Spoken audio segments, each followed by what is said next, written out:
A partir de agora, prepare seu coração. Você vai ouvir uma mensagem de impacto e poder.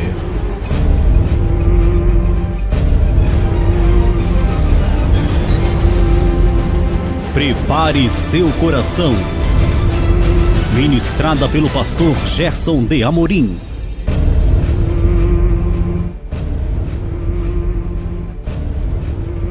Shalom Adonai, Yeshua HaMashiach, Hamalehim. Querido, mais uma vez, pastor Gerson, professor Gerson, Evangelho Genuíno, trazendo até você, querido, uma palavra de Deus ao vosso coração, um estudo com uma exegese mais sincera, mais apegada aos textos bíblicos. Eu quero saudar a todos, desejando neste sábado, hoje, querido, não sábado, domingo, né?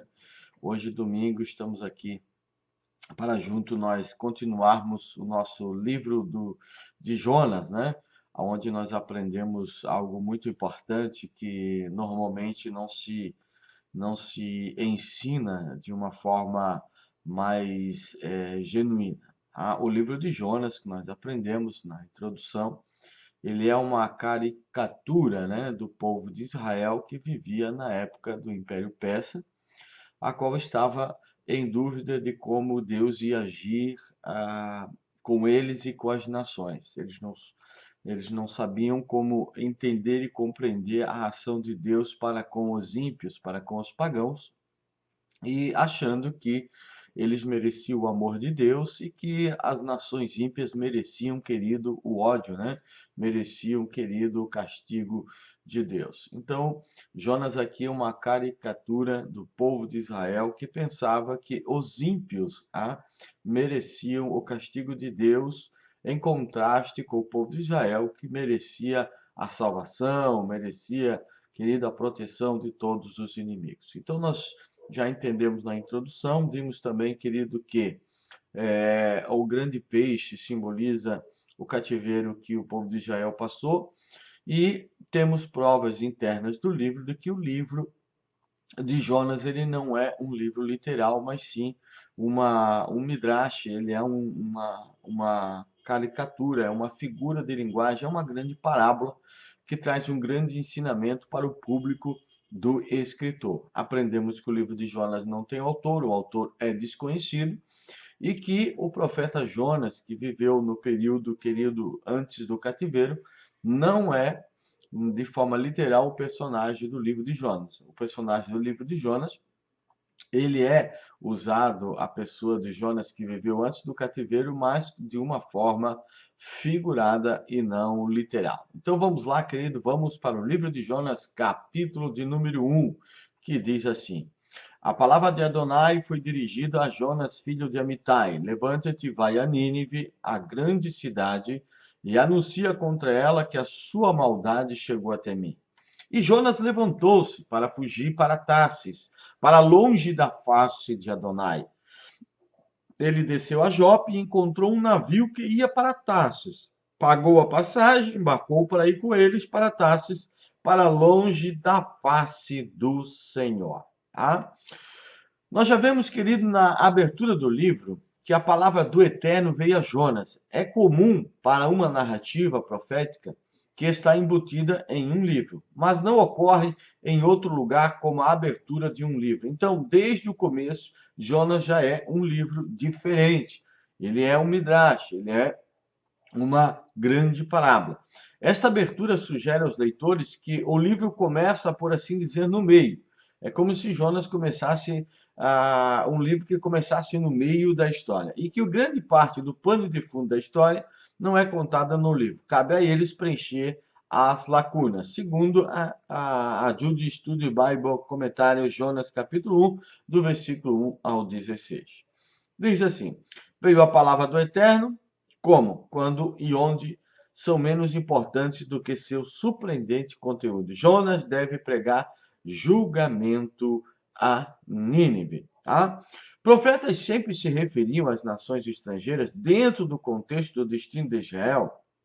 A ideia de um profeta ser enviado a uma nação estrangeira simplesmente por amor a eles era inédito dentro da realidade dos habitantes de Judá. Veja, o que o escritor ele está trazendo é algo muito confrontante com as ideias do povo de Israel, que achavam que Deus ele simplesmente iria manifestar o seu amor, o seu livramento somente para o povo de Israel e para com as nações estrangeiras, que Deus não iria usar do seu amor e nem mandaria um profeta para que o povo se arrependesse. É a mesma coisa de que uma pessoa que viveu, um judeu que viveu na época do Holocausto, viesse a palavra a ele e Deus enviasse ele para pregar para Hitler, para que Hitler se convertesse e fosse alvo do amor de Deus. Isso seria algo que jamais esse judeu ia acreditar que esta mensagem seria de Deus. Ele ia dizer, essa mensagem só pode ser do diabo, não só pode ser do capeta. Essa mensagem só pode vir das profundezas da carnalidade e não de Deus. Assim era, querido, o impacto que estava tendo com os leitores do livro de Jonas. Por quê? E até, querido, a Síria, para pregar, querido, a Nínive, a uma cidade totalmente, querido, de um povo totalmente sanguinolento, um povo mau, isso era completamente, querido, confrontativo com a ideologia da época do público do escritor de Jonas. Mas aí você vai entender que a grande lição do livro de Jonas é: Deus não ama só o povo de Israel. Deus também ama a todos quantos se renderem a ele e se arrependerem de seus pecados. Continuando, vamos falar sobre Nínive. Nínive era a capital da Síria, tá? O conquistador de Samaria em 722 antes da Era Comum. Foi destruída pelos babilônios e seus aliados em 612.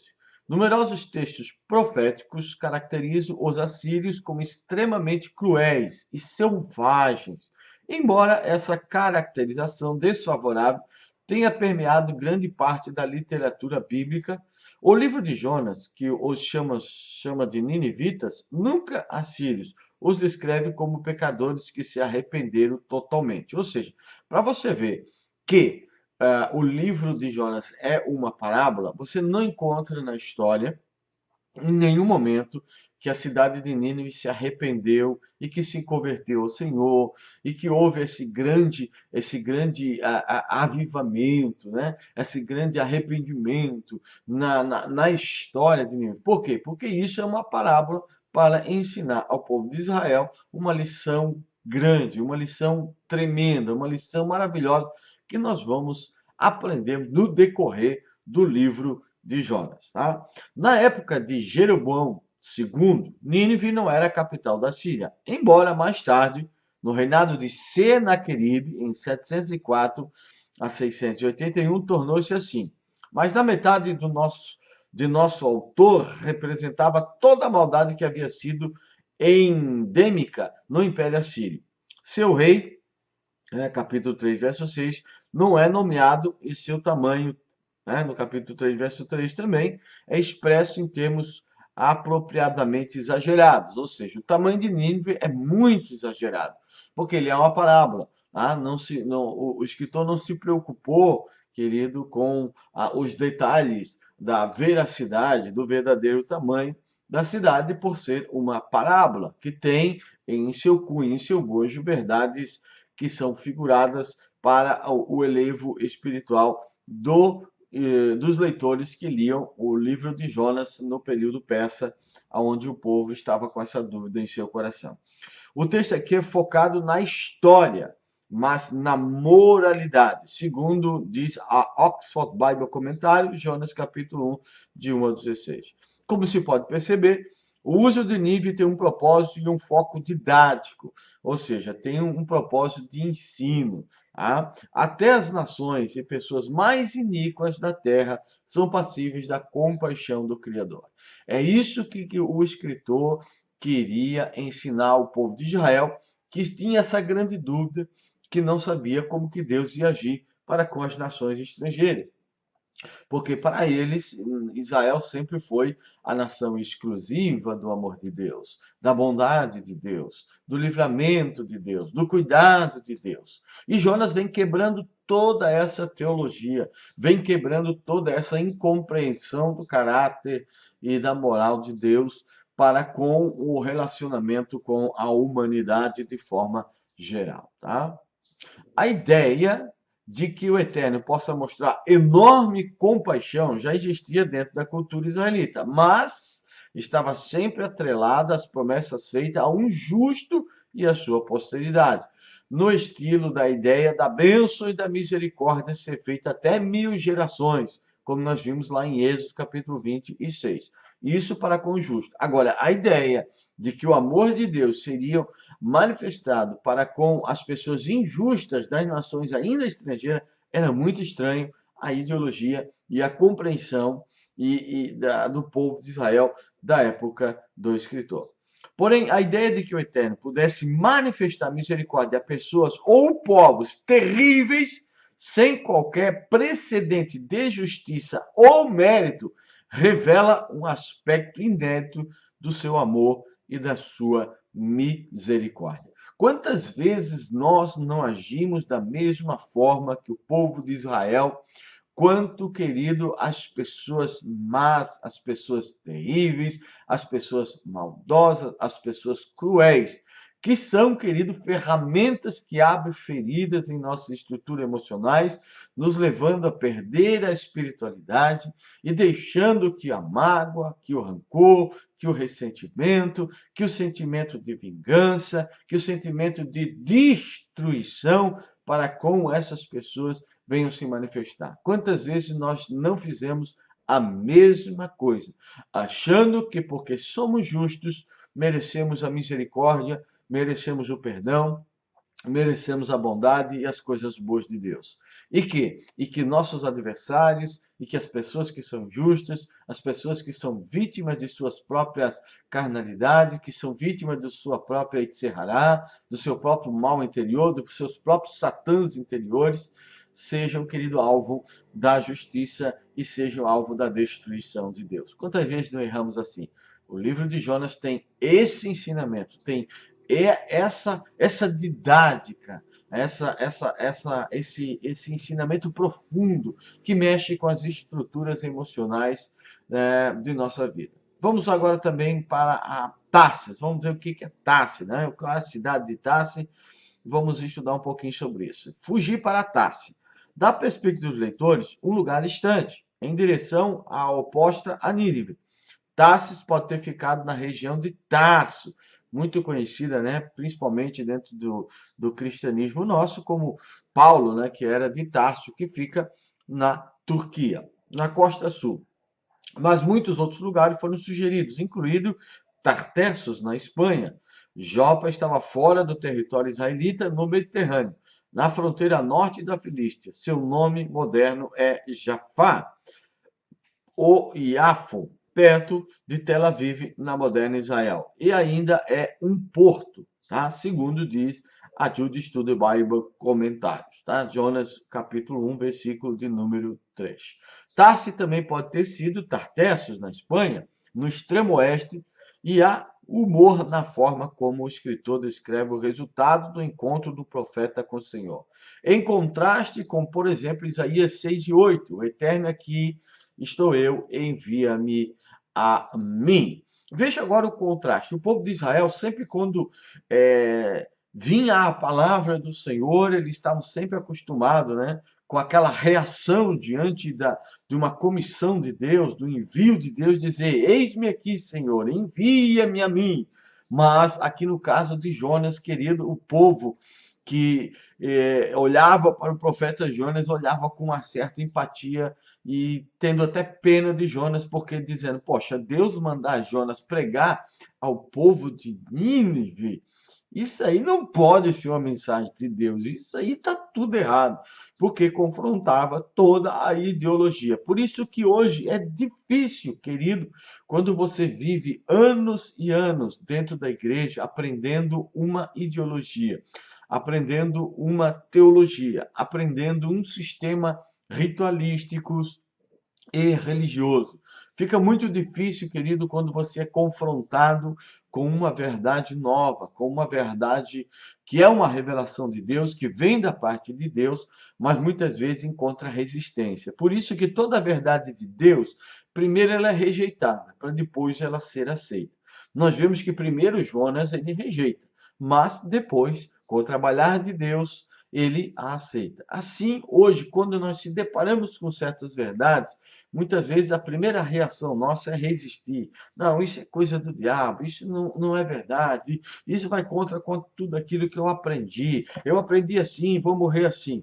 Sempre encontra-se a resistência. Mas depois, com o passar do tempo, quando você se assenta com um espírito mais voltado ao aprendizado, mais voltado à Bíblia em si, às Escrituras em si, você então começa a desconstruir o que você aprendeu e você começa a construir uma teologia mais saudável, você começa a construir, querido, uma vida não tão religiosa, não tão apegada a ritos e dogmas, porque religião é um conjunto de ritos e dogmas que muitas vezes nos aprisionam e que nos impede de crescer e aprender as verdades do Senhor.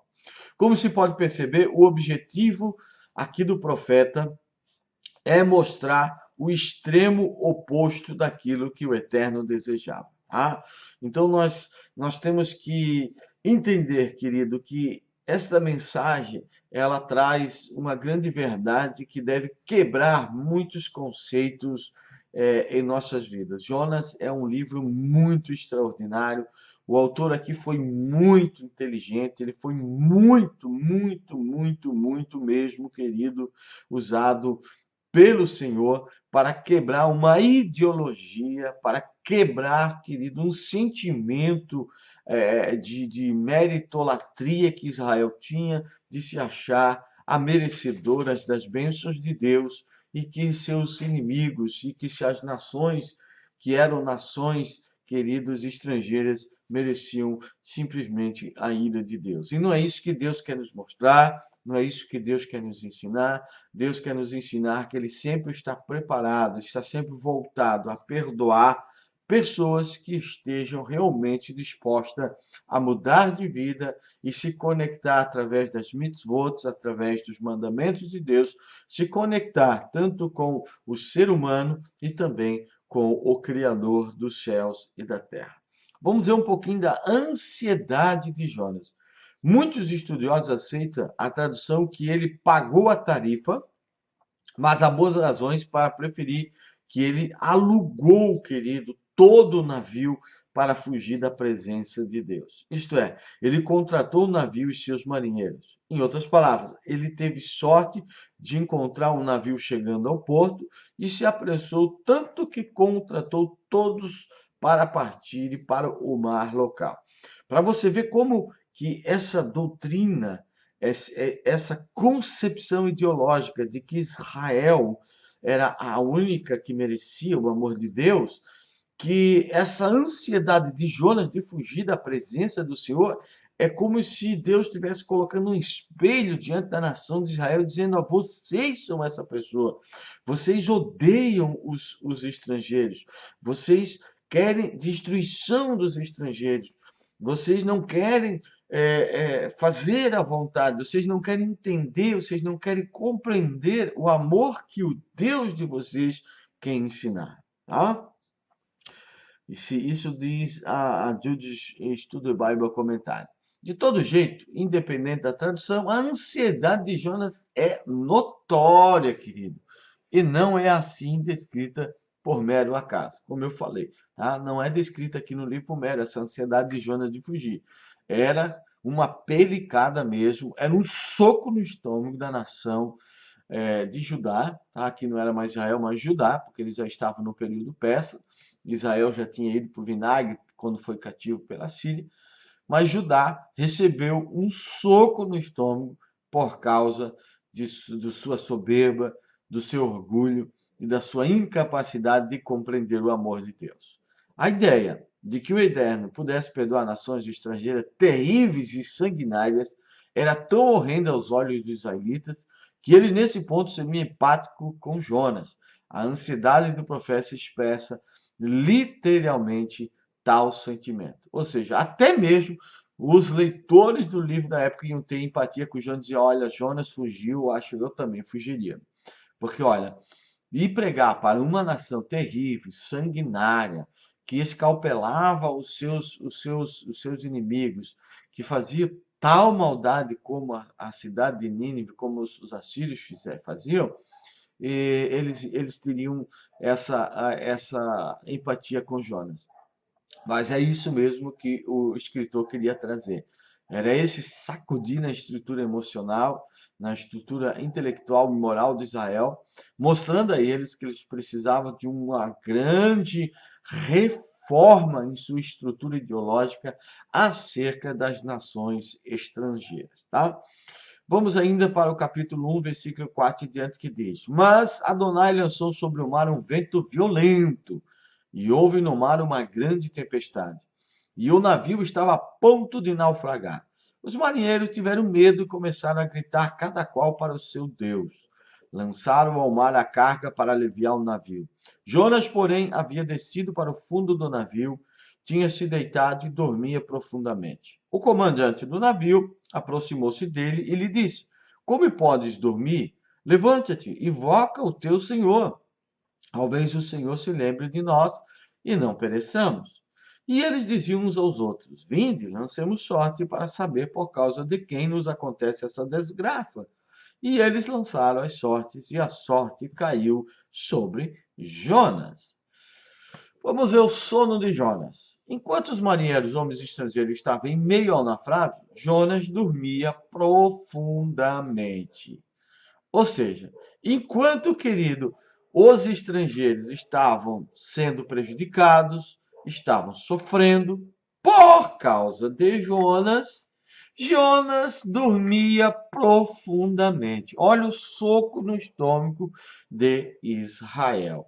Enquanto as nações estrangeiras sofriam por não conhecerem a Deus, sofriam porque viviam um paganismo desacerbado, uma idolatria desacerbada, ideologias, querido, que só levavam eles à destruição.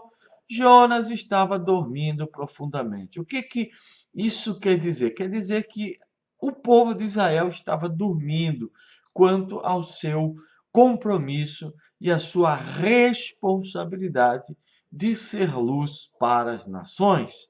Não diferente hoje da igreja, onde muitos estão dormindo da mesma forma que Jonas, o sono da indolência, da irresponsabilidade, porque já tem Jesus, já tem a salvação, e não estão se preocupando com o símbolo daqui das nações estrangeiras, ou seja, daqueles que estão sendo vítimas do seu próprio ego, do seu própria soberba, da sua própria Itserará, vivendo escravizada por este mundo tenebroso que está em trevas, onde muitos estão também dormindo profundamente e não estão cumprindo o seu papel de sal da terra, de luz do mundo, não estão cumprindo o seu papel de árvore frutífera, não estão cumprindo o seu papel de soldado de Cristo, que milita de maneira legítima, que toma sobre si a armadura de Deus, para estar sempre, querido, preparado para lutar contra esse sistema mundano que quer nos derrubar através da cobiça da carne, da cobiça dos olhos, da soberba da vida.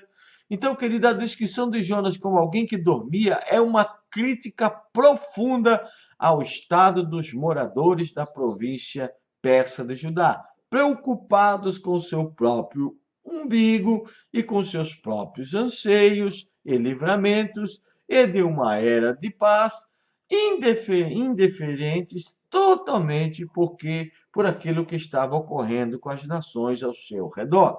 Quando você é uma pessoa que vai para a igreja, vem para casa, vai para a igreja, vem para casa, vai para a igreja e vem para casa, preocupado com os seus próprios anseios, com a sua própria paz, preocupado com os seus próprios bens, preocupado com a sua própria salvação, e se torna indiferente para com aqueles que vão a passos largos para o inferno, você simplesmente é um Jonas que está dormindo o sono da indolência, o sono da irresponsabilidade de um verdadeiro súdito do reino de Deus, que deve ser um embaixador do reino de Deus, que representa Deus na terra. E quando nós representamos Deus na terra, a nossa luz tem que brilhar para que as pessoas vejam as nossas boas obras e o Pai seja glorificado. Precisamos ser sal para salgar o que está destemperado.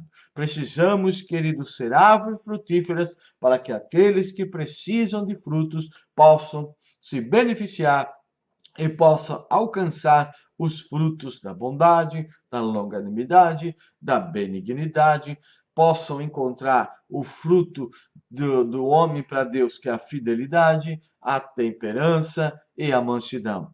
E também possa encontrar os frutos de ordem interior, que são manifestados, que são confeccionados, que são trabalhados e que são construídos pelo Espírito de Deus em nossa vida interior, como o amor, a paz e, querido, a raiz, a alegria. Não adianta nós vivemos um evangelho embutido, aonde se preocupamos com nossas alegrias, enquanto a desgraça está destruindo as vidas daqueles que não conhecem a Deus. É isso que o livro de Jonas quer nos ensinar. O objetivo do livro é plenamente expressado nas palavras dos marinheiros. Eles desejavam que Jonas acordasse e clamasse ao Eterno por eles. E é isso que o livro de Jonas está falando para nós, que nós devemos acordar da nossa irresponsabilidade para com o nosso compromisso como um súdito do reino de Deus, que deve colonizar esta terra com a cultura do reino de Deus, manifestando dentro da nossa casa e na nossa sociedade o cumprimento e a obediência aos mandamentos de Deus, refletindo através de luz e também temperando através do poder salgador do sal, para que possamos também pelejar de maneira genuína como bons soldados de Cristo. Tá? Analogamente, o autor de Jonas desejava que o público acordasse e clamasse ao Eterno pelas nações. Ou seja, Israel clamava e orava por si mesmo. Clamava e orava pelo bem do seu próprio umbigo, tá? Pelo bem da sua própria nação, com um nacionalismo exacerbado, sem se preocupar com as outras nações. Quando você é uma pessoa que o alvo das suas orações é somente aquilo que você deseja, você não encontrou a Deus e não entendeu o sentido do Evangelho. Porque quando Jesus nos ensina a orar, ele sempre nos ensina a orar no coletivo. Pai nosso, seja feita a tua vontade, santificado seja o teu nome, venha a nós, não a mim o teu reino. Venha a nós o teu reino, seja feita a tua vontade, assim na terra como no céu. O pão não é meu, a minha oração não é só pelo meu pão, mas é o pão nosso, de cada dia. Quando diz perdoa, não é perdoa-me, é perdoa-nos de forma coletiva. E quando diz livra-nos, é livra-nos de forma coletiva. Então, toda oração que ela é singularizada, toda oração que se volta em torno do seu próprio umbigo, ela não é uma oração, ela é simplesmente declarações de corações egoístas, orgulhosos e preocupadores somente de seu umbigo. Vamos para frente, querido. Aqui, a inversão de valores. É muito comum na literatura bíblica que metáforas sejam utilizadas para indicar uma inversão de valores. Neste momento da história, estrangeiros sofrem por causa de Jonas, que se recusa a cumprir o seu papel. Ou seja, quando você, como cristão, quando você, como um confessador de Cristo, você é um cristão confesso, e você não se preocupa com aqueles que estão sem Deus, que estão vivendo às margens da sociedade. Você está vivendo um evangelho tão egoísta, e você está deixando de cumprir o seu papel, e sem perceber, você está sendo causa do sofrimento das pessoas que poderiam encontrar a paz, encontrar a Deus, encontrar a verdade, encontrar o consolo, encontrar a ajuda, encontrar a solidariedade por causa da sua vida. E não um encontro porque você está sendo irresponsável, uma luz apagada, um sal íncipido, uma árvore que não frutifica, um soldado que não peleja e um embaixador que não representa nada. O autor de Jonas ensina que, quando o povo é negligente para com a missão de ser luz para as nações, como diz Isaías 49:6, então os povos sofrem em virtude dessa escolha, que está em desacordo com os planos do Eterno.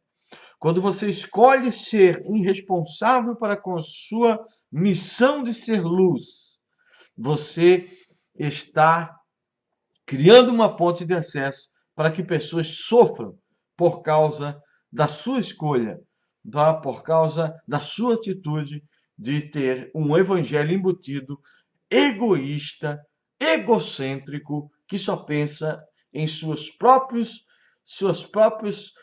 anseios e seus próprios desejos, que não se coadunam com os princípios do evangelho.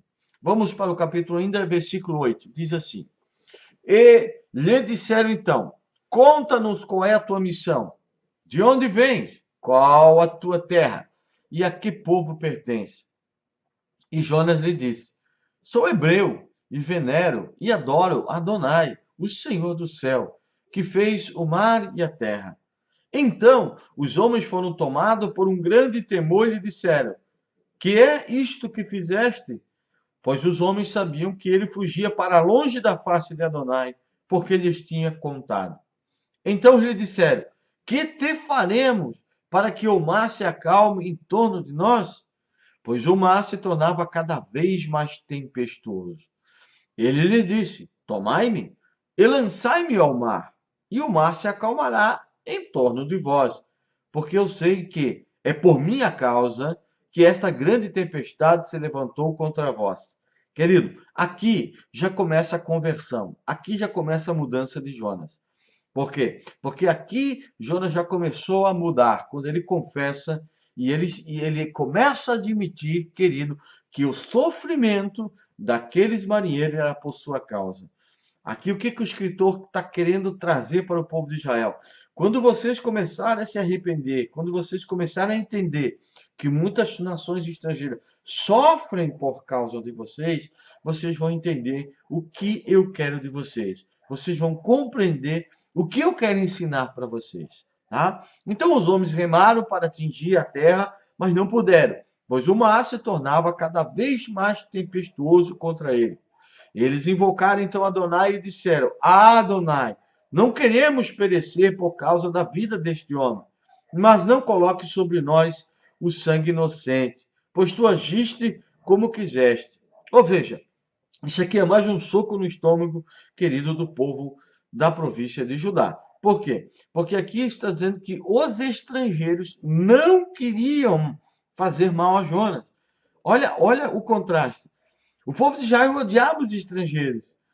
Queria que Deus aplicasse o juízo contra os estrangeiros. E aqui os estrangeiros estão respondendo com bondade, estão respondendo com amor, estão respondendo a Jonas com um sentimento de cuidado. E isso, querido, era um soco no estômago na província de Judá, que estava querendo a destruição. Por isso, muitas vezes, querido, nós queremos a destruição de pessoas e, às vezes, as pessoas não querem que nós sejamos destruídos.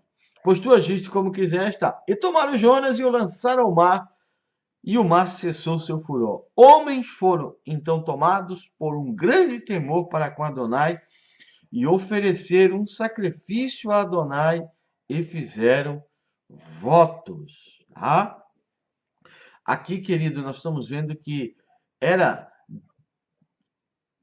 muito escandaloso para um judeu ímpios oferecerem sacrifícios fora do templo. Esse é um conceito judaico, porque nós temos mandamentos de Deus para o povo de Israel que eles não poderiam fazer sacrifícios em Israel, ou seja, no país de Israel, ou em Judá. Tá? Eles não poderiam fazer sacrifício se não fosse no templo. Mas não existe nenhum mandamento acerca de as nações estrangeiras fazendo sacrifício a Adonai. E nós vemos aqui que Jonas, o escritor, ele está dizendo que os ímpios, tá? Vamos para você entender, os que eram considerados cães, considerados cachorros, considerados ímpios, pessoas pagãs, estavam oferecendo a sacrifício a Deus.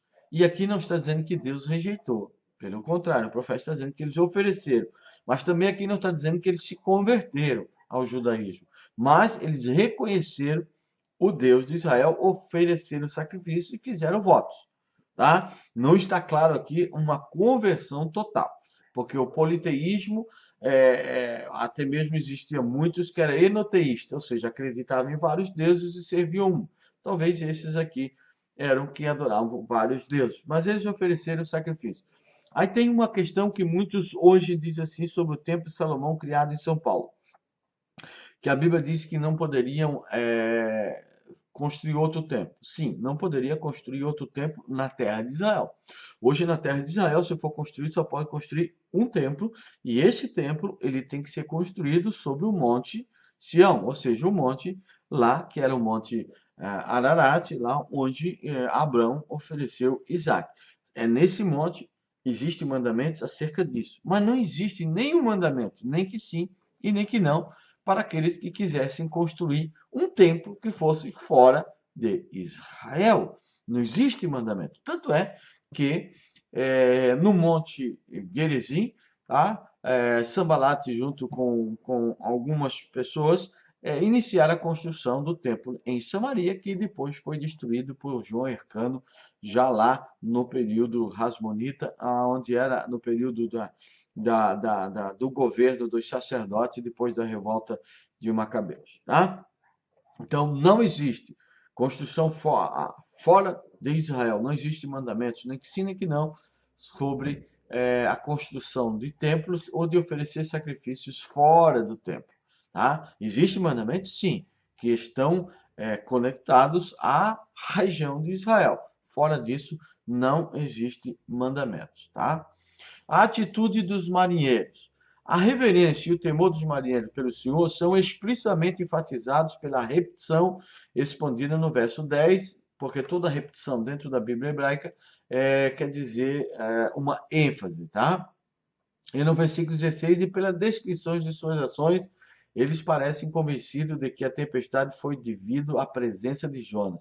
Mas eles estão mais do que relutantes em assassinar um profeta, mesmo que ele seja um servo fugitivo do Eterno. De fato, o Eterno tem que forçá-los a lançar Jonas ao mar. Mesmo assim, eles têm medo de serem responsabilizados pela morte do profeta. Certamente o Senhor sabe que a ação deles não levará à morte de Jonas, mas serve como um passo necessário para a conclusão da missão de Jonas na intenção geral do Senhor. Mas os marinheiros não sabem disso. Quanto a Jonas, ele provavelmente achava que a morte era a melhor saída disponível para a sua missão. Se ele tivesse morrido, ele teria escapado com o sucesso do chamado do Eterno. É claro que os leitores sabem que o Senhor não permitirá que isso aconteça. Assim que Jonas é jogado ao mar, eles esperam uma ação divina para salvar Jonas da morte. Suas expectativas são satisfeitas, segundo declara o comentário da Judy Study Bible, comentário de Jonas 1, versículo 10 ao 16. Existem dois objetivos focais na descrição da atitude dos marinheiros, da forma como é feita na narrativa. Primeiramente, ele apresenta os marinheiros como uma atitude de temor e reverência para com o Eterno, a partir do momento em que tomam consciência de que ele é um servo do Senhor. Segundo, o fato dos homens não querer que Jonas perecesse, ao ponto de hesitar quanto ao derramar sangue inocente, mesmo Jonas tendo confessado sua culpa, contrasta fortemente com a atitude do próprio Jonas, que desejava que Nínive fosse punida de todo jeito. Ou seja, Jonas queria que Nínive fosse punida de todo jeito. E aqui Deus está colocando um espelho diante de Israel e está dizendo, tá vendo? Esses ímpios não queria a morte de vocês, Israel. E vocês querem a morte deles. Veja como vocês estão espiritualmente e emocionalmente comprometidos com a vossa teimosia e falta de compreensão das verdades do Deus que vocês servem. A inversão, trazendo estrangeiros num papel mais sublime, também chocaria o público da época, acostumado a ver as nações com os olhos sempre negativos. É isso que Deus queria trazer. Manifestar a eles que esse nacionalismo exacerbado, essa meritolatria exacerbada de Israel, não tinha nada a ver com os conceitos e desejos do nosso Criador. Quando havia luta entre bem e o mal, esse público estava acostumado a ver Israel representando o bem e as nações o mal. Dificilmente o contrário. Sempre Israel era os bonzinhos e as nações eram os malzinhos.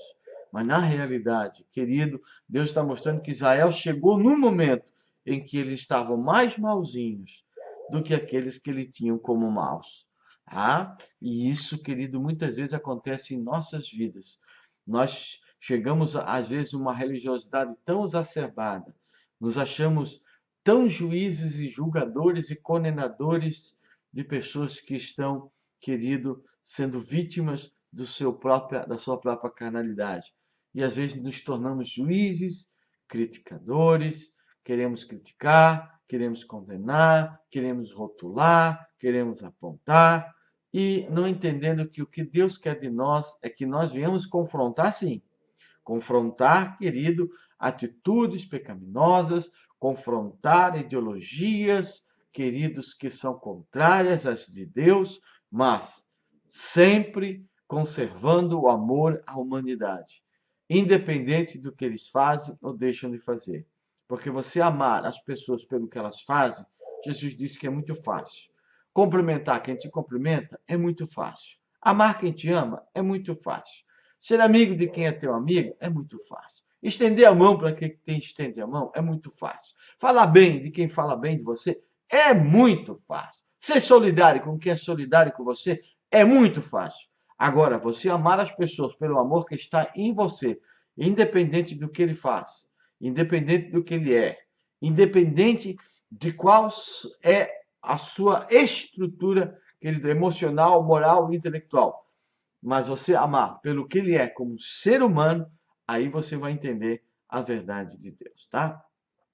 Segundo o fato dos homens não quererem que Jonas perecesse, ao ponto de hesitar quanto derramar o sangue inocente, mesmo Jonas tendo confessado sua culpa. A inversão trazendo estrangeiros num papel mais sublime, nós sabemos que traz um soco no estômago para a província e os leitores que estavam vivendo na época de Judá, na época da província da Pérsia.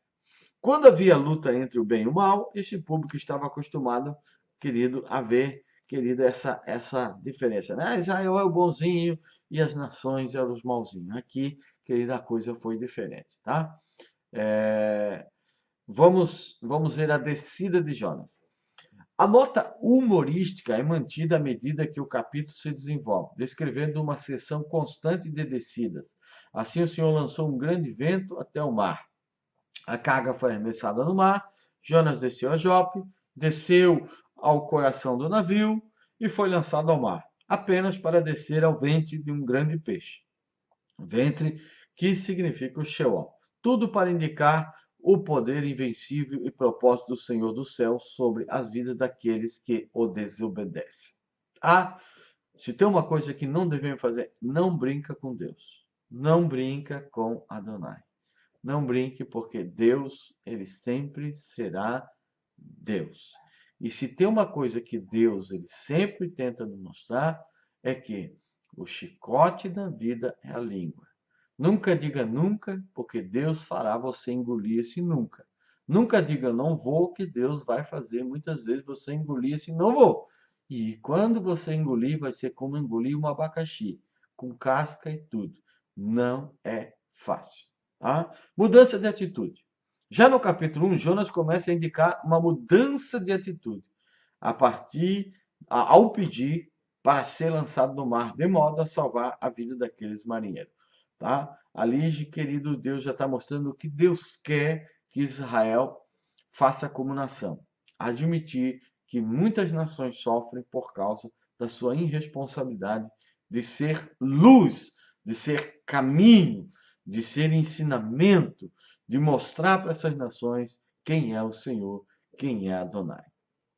Mesmo sendo descrito como idólatras, os marinheiros foram vistos pelo profeta como inocentes, pois ele sabia que a situação era decorrente de sua própria desobediência. Tá? Essa mudança servirá de base para mudanças maior em sua atitude para com os ninivitas. De forma análoga, o autor de Jonas primeiro traz a imagem de pessoas comuns que conviviam com os israelitas, buscando sua empatia, para depois apresentar-lhe o dilema moral maior, que era o perdão de pessoas tidas como terríveis. O efeito da atitude de Jonas. A atitude de Jonas para com aqueles homens produziu efeito. Os marinheiros começaram a discernir isso, pois Jonas não estava reticente em contar-lhes sobre o seu Senhor, o Eterno, que fez o mar e a terra árida. Uma ousada declaração de fé naquelas circunstâncias. E quando a tempestade cessou, eles adoraram o Senhor de Jonas com votos e sacrifícios oferecidos não no santuário em Jerusalém, mas irregularmente pelos padrões tradicionais dos hebreus. Ou seja, para eles seria, querido, um absurdo essa adoração fora do templo. Mas isso aconteceu porque fora das nações ou fora de Israel não existe, querido, mandamentos acerca disso, tá? A bordo do navio, os primeiros convertidos do relutante profeta, 1:6, cuja fidelidade ao Senhor ele ganhou por sua vontade de oferecer sua vida por eles. Gradualmente, o caráter de seu Senhor estava se tornando mais claro e delineado no próprio profeta. Ou seja, naquele momento, Jonas mostrou, querido, um sentimento que Jesus sempre nos ensina, que o verdadeiro amor de um amigo, o verdadeiro amor de uma pessoa é aquele que tem a capacidade, ou seja, que o amor produza nele a capacidade de dar a vida por aquele que é alvo do seu amor. Ou seja, aqui Jonas se ofereceu para morrer pela a vida de seus contemporâneos ali, que eram pessoas ímpias, né? Pessoas que eram consideradas por eles pessoas más. Tá? Aqui nós vemos, querido, até uma prefiguração, né, da manifestação do amor de Cristo, que morreu por nós, não por aquilo que nós fizemos, não por aquilo que nós deixamos de fazer, mas por o amor que estava nele. Ele nos amou não pelo que nós fizemos, que se ele amasse como por aquilo que nós fizemos, não seríamos merecedores do amor de Deus e nem de sua graça. Mas ele nos concedeu pelo amor que está nele, tá? E não por aquilo que fizemos. E esse é o princípio de quem ama a humanidade desta forma. Eu vejo muita hoje pessoas, até essa semana, eu fui confrontado por um rapaz que colocou um pôster, né? E nesse pôster ele usou a pessoa de Jesus, que como que alguém poderia seguir a Jesus, amar a Jesus e ser admirador de uma outra pessoa. E aí eu coloquei que Jesus não nos ama e não nos ensina a amar as pessoas pelo que elas fazem ou deixam de fazer. Aqui nós vemos, Jonas aprendeu essa grande lição. Ele odiava a nação de Nínive e Deus mostrou que ele não deveria manifestar o seu amor, o seu ódio para com essas nações, mas pelo contrário, que eles, mesmo sendo terríveis, eles mereciam ser alvo do amor de Jonas. Por quê? Porque Jonas conhecia Deus e aquele povo não conhecia. Jonas estava se preocupando com ele e não se preocupando com um povo cego, um povo que vivia, querido, vencido pelo seu próprio ego, sua própria carnalidade. Que nós viemos entender isso, querido, em nome do Senhor Jesus. Tá? Vamos para frente. O efeito narrado pelo autor de Jonas é exatamente o que ele espera que seja produzido em muitas pessoas, uma vez que sejam expostas à verdade da qual se dispõem os israelitas. Shalom Adonai, querido, que Deus abençoe, uma boa semana para vocês, tá? Na semana que vem, se Deus quiser, e assim nos prover, estaremos continuando com o livro de Jonas, capítulo número 2. Se você quiser contribuir e ajudar para mantermos, querido, esse trabalho, para ajudar no pagamento da internet e ajudarmos o pastor Gerson e o Evangelho Genuíno. Nós temos aí deixando